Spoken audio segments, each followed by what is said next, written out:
잠언 12장 19절에 보면 이런 말씀이 있습니다. 진실한 입술은 영원히 보존되거니와 거짓 혀는 잠시 동안만 있을 뿐이다. 시편 12편은요, 거짓말과 진실한 말의 대결 혹은 싸움이라고 할 수 있습니다. 이 두 말 중에 누가 이길까요? 거짓말이 그 당시에는 힘이 있고 승리하는 것처럼 보이지만 진실한 말이 승리합니다. 왜냐하면 진리의 원천이 하나님이시기 때문입니다. 내용은 이렇습니다. 시인은 악인의 악한 말로 고통을 당하지만 여호와께 구원을 호소하고 그들의 악한 말을 끊어주시도록 기도합니다. 여호와께서는 그들의 기도를 들으시죠. 그래서 시인에게 구원의 약속을 주십니다. 시인은 암울한 상황이지만 주신 하나님의 말씀을 신뢰합니다. 왜냐하면 여호와의 말씀이 순결하기 때문입니다. 이 시는 우리에게 악한 말로 핍박을 당할 때 그들의 말에 좌절하기보다 여호와께 기도할 것과 여호와의 말씀을 의지할 것을 가르쳐 줍니다. 세 단락으로 나눌 수 있는데요. 1절부터 4절까지는 시인의 구원에 대한 호소이고요. 5절은 여호와의 구원에 대한 약속, 그 약속이 담겨 있고 6절부터 8절까지는 여호와의 말씀에 대한 그 시인의 확신이 표현되옵니다. 먼저 1절부터 4절까지를 보면요. 이제 시인이 두 가지로 이때 기도를 합니다. 첫 번째는 뭐냐면 시인은 여호와께 도와달라고 기도합니다. 그러니까 구원을 호소하는 거죠. 1절, 2절 보면요. 여호와여 도우소서, 경건한 자가 끊어지며 충실한 자들이 인생 중에 없어지나이다. 그들이 이웃에게 각기 거짓을 말하며 아첨하는 입술과 두 마음으로 말하는도다. 시인이 이렇게 주님께 도와주십시오, 우리를 구원하여 주시옵소서라고 그가 기도하는 것은 바로 경건한 자와 충실한 자들이 사라졌기 때문입니다. 경건한 자는 신실한 자를 말하고 충실한 자는 믿을 만한 사람들을 말합니다. 문자적인 의미는 그렇습니다. 이들이 가리키고 있는 것은 결국 하나님의 백성을 말하고 있습니다. 시인은 자신의 주위에 자신과 같은 하나님을 믿는 사람들이 없기 때문에 지금 고통을 호소하고 있는 거죠. 뿐만 아니라 그는 악인들의 많은 악한 말 때문에 그가 고통을 당하기 때문에 하나님께 그들을 향해서 고발을 하고 있습니다. 악인들이 그 백성을 괴롭히는 것은 뭐냐면, 그 무기가 뭐냐면 이 말입니다. 언어를 가지고 하나님 백성들을 괴롭히는 거죠. 어떻게 하냐면 거짓말을 해대고 간사한 입술과 겉다르고 속다른 이 두 마음을 품고서 말을 합니다. 그러니까 이중적인 기준을 가지고 이야기를 하는 거죠. 그들은 자신의 목표를 이루기 위해서 거짓이 도움이 된다라면 결코 진실을 말하지 않고 그 거짓을 가지고 사람들을 이제 짓누르는 그런 말들을 한다는 것입니다. 시인은 자신의 주위에 신실한 자는 없고 거짓과 아첨 그리고 두 마음을 품고 말하는 사람들 때문에 지금 고통을 당하고 있습니다. 이 기도는요, 엘리야의 기도와 비슷하죠. 엘리야가 어떻게 기도합니까? 그가 호렙산에서 하나님은 엘리야에게 네가 어찌하여 여기 있느냐라고 묻자 그가 하나님 앞에 대답을 하죠. 내가 만군의 하나님 여호와께 열심히 유별하오니 이는 이스라엘 자손이 주의 언약을 버리고 주의 제단을 헐며 칼로 주의 선지자를 죽였음이며 오직 나만 남았거늘 그들이 내 생명을 찾아 빼앗으려 합니다라고 말을 합니다. 주위를 둘러보니까 자기밖에 없는 거예요. 참으로 고통스러운 거죠. 시인도 아마도 그런 자신의 절박한 사정들을 하나님께 지금 기도로 호소하고 있는 것입니다. 거짓이라든가 아첨, 이 두 마음은 사실 악한 자의 전형적인 특징이죠. 이 거짓은 마귀의 속성입니다. 예수님께서도 마귀에 대해서 그렇게 말씀하셨지 않습니까?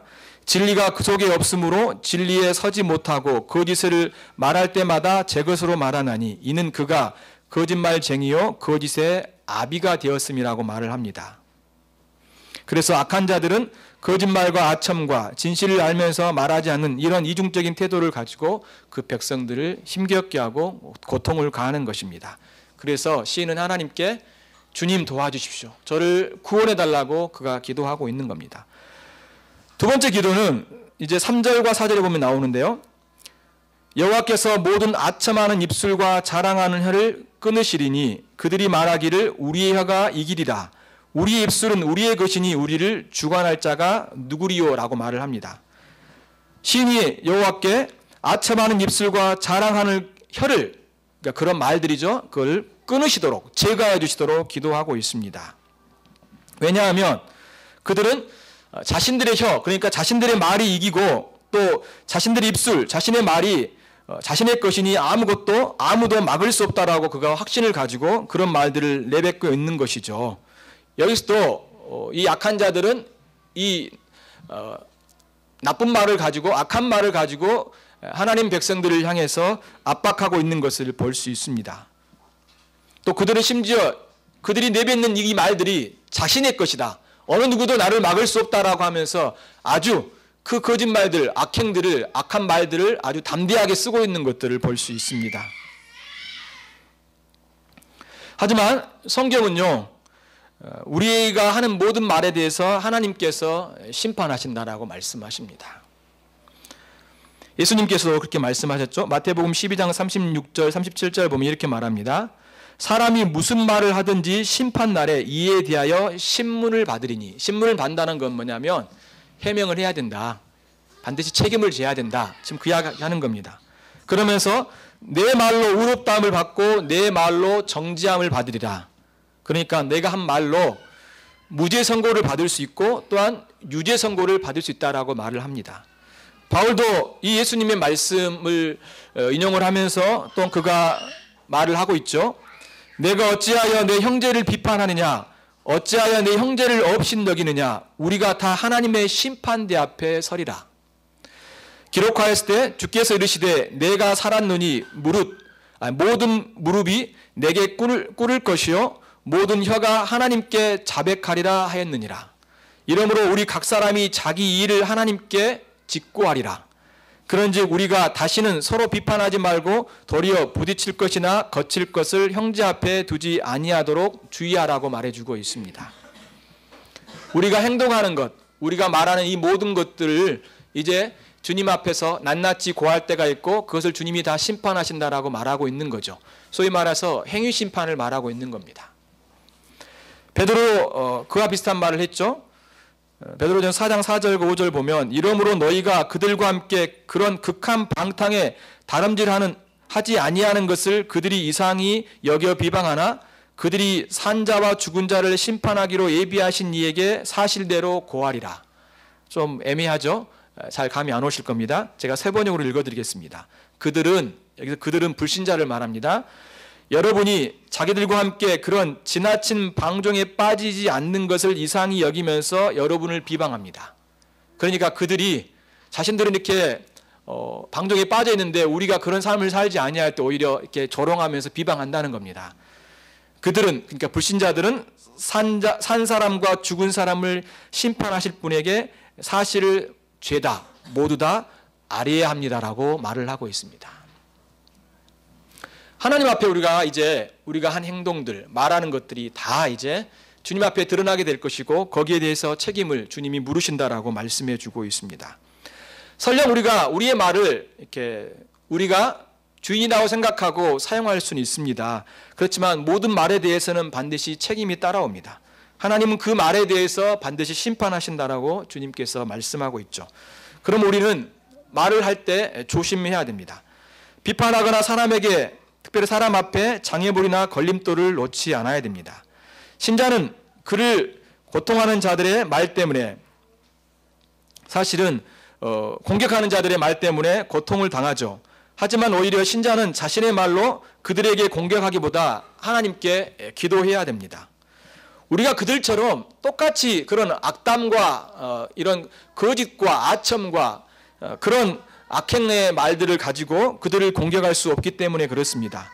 주위의 사람으로부터 여러분 말로 혹은 여러 험담으로 여러분을 고통하고 힘겹게 하십니까? 그렇다면 여러분 그들과 싸우지 마십시오. 우리가 말로 무기 삼아 그들과 싸운다면 사실 우리는 그들과 다를 것이 없을 것입니다. 오히려 우리의 말로 하나님께 기도해야 됩니다. 시인은 오히려 하나님께 기도하였죠. 도와달라고 기도하고 그리고 하나님 그들의 말을 끊어달라고 기도하였습니다. 오히려 우리가 그들을 향해서 똑같이 말을 내뱉기보다도 하나님께 기도함으로 기도하는 이러한 모습들이 하나님 보시기에 아름답다는 것입니다. 그리고요, 하나님께 기도하는 말이 결국 이깁니다. 왜냐하면 하나님이 역사하시기 때문이죠. 하나님께서 그 백성들의 기도를 들으십니다. 우선 우리는 이것을 확실히 믿으셔야 돼요. 화가 난다라고 이렇게 바로 그들에게 모든 것들을 쏟아붓기보다 그것은 우리가 결코 승리할 수 있는 길이 아니라 오히려 참으로 우리의 부끄러운 모습을 드러낼 수밖에 없는 것입니다. 오히려 침묵하십시오. 그리고 하나님께 기도하십시오. 이것이 세상 사람들과 우리가 싸우는 방식입니다. 그들이 그렇게 우리를 향해서 공격할 때 우리가 대응하는 방식이 바로 일단 하나님 앞에 기도하는 것입니다. 우리가 그들과 똑같이 말하는 것이 아니죠. 여러분, 예수님을 한번 기억해 보십시오. 예수님이 십자가에 못 박혀 돌아가실 때 그 십자가 위에서 많은 말씀들을 하셨죠. 우리가 가상칠언이라고 하는데요. 악한 자로부터 많은 조롱을 받으셨습니다. 관리들이 예수님을 비웃었죠. 저가 남을 구원하였으니 만일 하나님이 택하신 자 그리스도이면 자신도 구원할지니라. 또 군인들도 희롱하죠. 같은 말들을 내뱉습니다. 내가 만일 유대인의 왕이라면 내가 너를 구원하라. 또한 십자가에 함께 달린 그 한 명의 행악자가 비방을 하죠. 내가 그리스도가 아니냐, 너와 우리를 구원하라 라고 조롱과 비방을 쏟아내고 있습니다. 주님은 어떻게 하셨을까요? 오히려 아버지, 저들을 사하여 주시옵소서, 자기들이 하는 것을 알지 못합니다 라고 하면서 주님께 기도하며 그들의 죄를 용서를 구하는 것을 볼 수 있습니다. 주님은 그 길을 기도로 하나님 의지하면서 그 길을 가셨습니다. 원수의 또 우리를 공격하는 많은 사람으로부터 우리가 할 수 있는 것은 하나님께 도움을 구하고 은혜를 구하는 것입니다. 여러분 기억하시고 그들과 싸우지 마시고 오히려 하나님께 기도하시는 여러분이 되시기를 바랍니다. 그러면서요, 5절에서 주님이 그 시인에게 약속의 말씀을 주십니다. 같이 한번 5절을 읽어볼까요? 같이 읽어보겠습니다. 시작. 여호와의 말씀에 가련한 자들의 눌림과 궁핍한 자들의 탄식으로 말미암아 내가 이제 일어나 그가 원하는 안전한 지대에 두리라 하시도다. 그렇죠.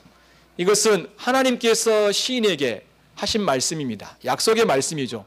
그가 주님께 도움을 구하고 또한 악한 자들의 말을 끊어달라고 기도했더니 주님께서 그에게 약속의 말씀을 주고 있는 것입니다.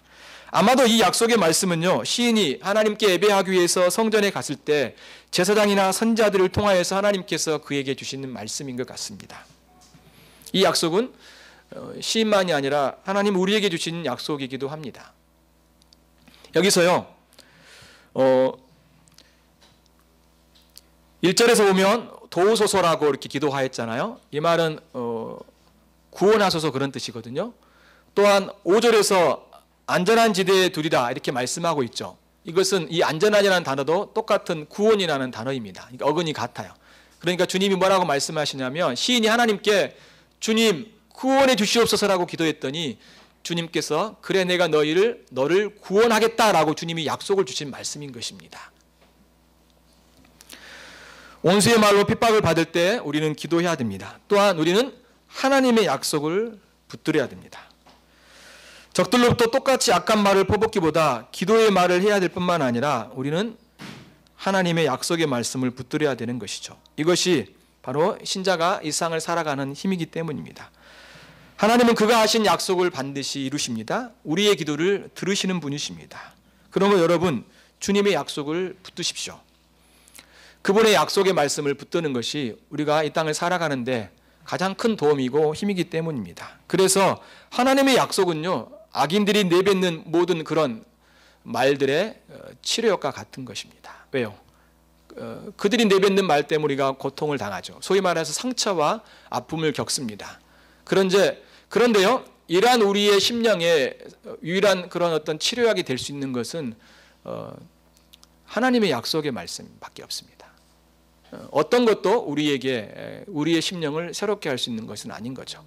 오직 주님의 약속의 말씀으로 우리가 새롭게 될 수 있기 때문에 그렇습니다. 그래서 우리에게 구원의 힘과 또 생명과 또 주님의 놀라운 은혜를 베풀어 주심을 볼 수 있습니다. 여러분, 바울은요, 복음을 전하다가 죄수가 되어 로마로 호송되는 가운데 폭풍을 만나죠.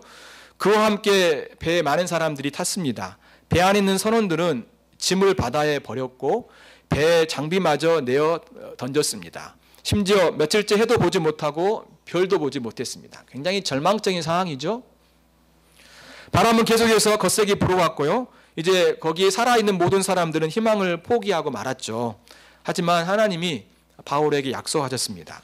그 약속을 사람들에게 전하죠. 내가 너희에게 권하노니 이제 안심하라. 너희 중 아무도 생명에는 아무런 손상이 없겠고 오직 배뿐이라. 내가 속한 바 곧 내가 섬기는 하나님의 사자가 어젯밤에 내 곁에 서서 말하되 바울아 두려워하지 말라.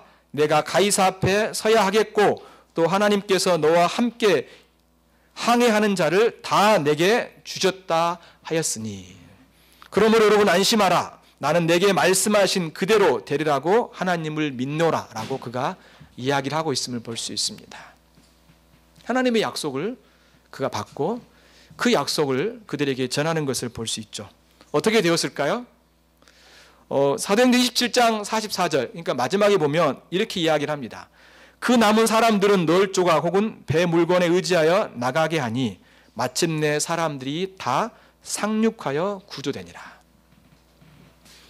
물론 모든 것이 이렇게 완벽하게 되지는 않았습니다. 그렇지만 그 모든 가운데 하나님께서 말씀하신 대로 그들을 다 구원하셨던 것을 볼 수 있죠. 왜요?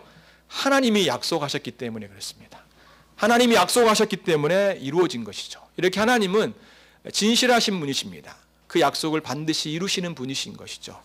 이 땅에서 우리가 악한 자들의 말을 들을 때마다 우리에게 힘이 되고 소망이 되는 것은 바로 하나님의 약속의 말씀을 붙들 것입니다. 주님 우리에게 여전히 말씀하시죠. 두려워하지 말라. 염려하지 말라. 내가 너와 함께 하겠다라는 이 말씀이 주님이 우리에게 주신 약속의 말씀인 것입니다. 그래서 시인은 6절부터 8절까지 하나님의 말씀에 대해서 이렇게 이야기를 합니다. 그러면서 그 약속에 대한 말씀을 확신하고 있는 것을 표현하죠. 6절을 한번 같이 읽어볼까요? 6절과 7절을 같이 한번 읽어보겠습니다. 시작. 여호와의 말씀은 순결하며 득도가니에 7번 단련한 은 같도다. 여호와여 그들을 지키사 이 세대로부터 영혼까지 보존하리이신다. 그렇죠. 그가 여호와의 말씀을 순결하다고 말하고 흙 도가니에 7번 단련한 은 같다라고 말합니다. 왜 갑자기 하나님의 약속을 받은 다음에 이 말씀을 하고 있는 걸까요? 은은요 귀한 거죠. 보석이죠. 하나님의 말씀의 귀함을 지금 여기서 말을 하고 있습니다. 그러면서요 7번 이렇게 단련한 은과 같다라고 말을 하면서 특별히 7번이라고 쓰는 것은 충분함과 완전함을 말해주고 있죠. 그러니까 정련이 완벽함을 이야기하고 있습니다. 여기서 은 안에 있는 모든 불순물들을 다 걸러냈다는 것이죠. 그러면 굉장히 순결하겠죠. 예, 뭐 100%란 말을 쓰지 않겠지만 하나님께는 100%잖아요. 그렇죠? 100%입니다. 그 은이 100%라는 거예요. 불순물이 다 걸러졌다는 거죠.